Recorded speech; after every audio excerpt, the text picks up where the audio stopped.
In the torchlit corridors of a palace forged from orichalcum, where walls gleamed like captured sunsets, a single decree echoed through the shadowed halls of Atlantis. The island empire, vast as Libya and Asia entwined, rose from the sea beyond the pillars of Heracles, its concentric rings of land and water a testament to divine favor. Poseidon himself had sired its first kings, 10 princes bound by sacred oaths in the central citadel, their bull sacrifices staining altars under storm-dark skies. For generations the Atlanteans prospered, their canals thrumming with triremes laden with tribute, their harbors choked with ships from distant shores. Long shadows stretched across marble terraces where fountains whispered secrets of eternity and sacred groves rustled with the breath of immortality. Yet beneath this splendor, a subtle fracture widened. The eldest king, Atlas, gazed from his throne upon the endless blue, his heart swelling with visions of dominion unchallenged. His sons, once humble stewards of Poseidon's bulls, now whispered of conquests beyond the god's gaze. Echoing footsteps carried murmurs through torchlit corridors. The outer realms trembled under Atlantean might, their peoples bent in tribute or broken in chains. Prosperity curdled into pride as engineers raised walls impenetrable and canals that mocked the tides. In the heart of the labyrinthine city, where the central island pulsed with life, priests intoned rituals grown hollow, their offerings mere spectacle to appease a restless sea. Divine eyes watched from the storm-lashed heights. Zeus, Lord of Thunder, convened the immortals in halls veiled by eternal mists. Atlantis's hubris had awakened. Its kings forsook the ancient pacts, their fleets carving empires where harmony once reigned. Mortal ambition clashed against celestial law, the first tremors rumbling faint beneath the waves. Sacred groves fell silent, as if the earth itself held its breath, awaiting the irreversible decree. The gods' judgment stirred, a shadow lengthening over the island's gilded heart, where flawed decisions took root in the soil of excess. Storm-dark skies gathered over the outer sea as Atlantis turned its gaze toward the world beyond its radiant rings.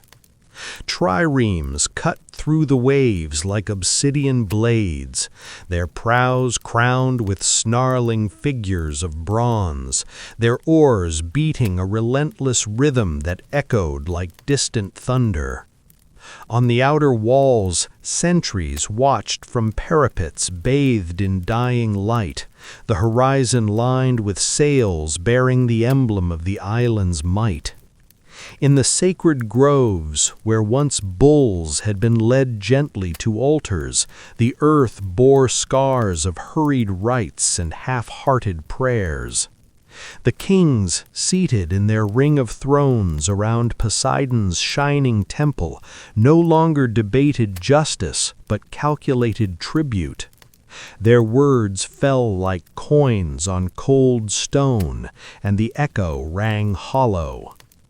Beyond the pillars, a different power stirred. In the rugged lands of an old, defiant city, Athens, small in size but unbroken in spirit, warriors gathered in torchlit colonnades, their armor dull compared to Atlantean splendor, but hardened by resolve. Messengers brought tidings of island fleets pressing upon distant shores, of cities fallen silent beneath the weight of Atlantean demands. The Atlanteans had once traded as honored guests, now they arrived as masters, their demands sharp as spear points. Yet here, in this modest city, their advance met a stubborn line. Shields locked, spears braced, the defenders chose resistance over submission, knowing the sea-born empire could drown them in bronze and fire. Atlantis answered defiance with fury. From the concentric harbors, ships swarmed forth in ordered ranks, lanterns flickering like a chain of fire across the water. Warriors lined the decks, faces lit by wavering flames, their armor reflecting a world built to never falter. Storm clouds gathered as if drawn to the tension, lightning veining the heavens in jagged streaks.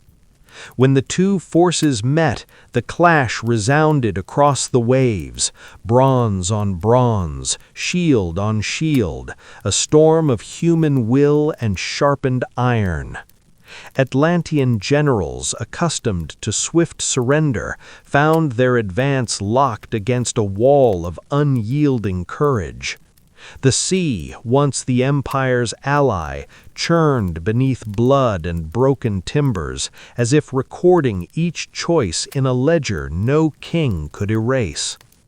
From his unseen height, Zeus regarded the field where mortals defied the might of Atlantis.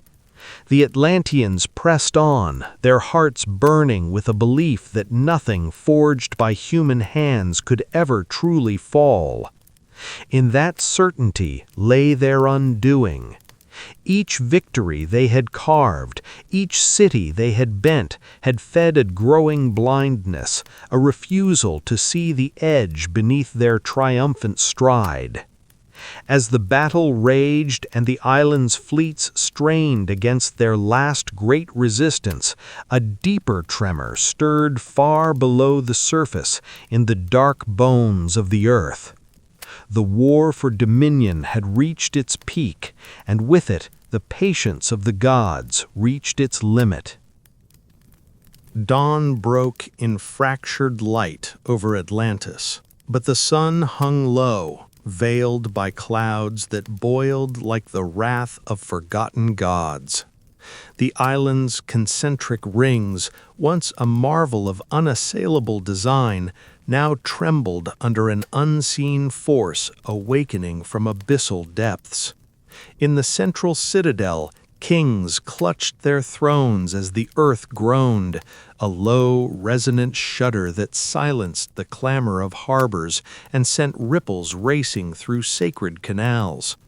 Torchlit corridors buckled, their orichalcum walls cracking like thundersplit marble, while long shadows twisted into grotesque forms across marble floors slick with spilling fountains. The priests, faces ashen in the flickering glow, raised futile cries to Poseidon, their voices lost in the rising roar of the sea. From the outer rings, the assault came without mercy. Waves, summoned by divine fury, reared like colossal serpents, cresting higher than the mightiest parapets. They crashed upon the harbors first, swallowing triremes whole in foaming chaos, their lanterns extinguished in an instant of blinding spray. Echoing footsteps turned to panicked flight as warriors abandoned their posts, the ground heaving beneath them like a beast rousing from slumber. Storm-dark skies unleashed torrents that merged with the encroaching tide, flooding the labyrinthine streets where once prosperity flowed unchecked. The sacred groves drowned under uprooted trees, their ancient boughs clawing at the merciless deluge. Earthquakes rent the island asunder, vast fissures yawning wide to swallow temples and terraces, the air thick with dust and the screams of a people who had forgotten humility. In a single day and night, the empire vanished.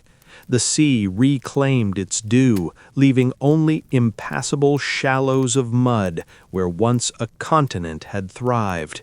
No trace remained of the gilded rings, the bull altars, the king's defiant thrones.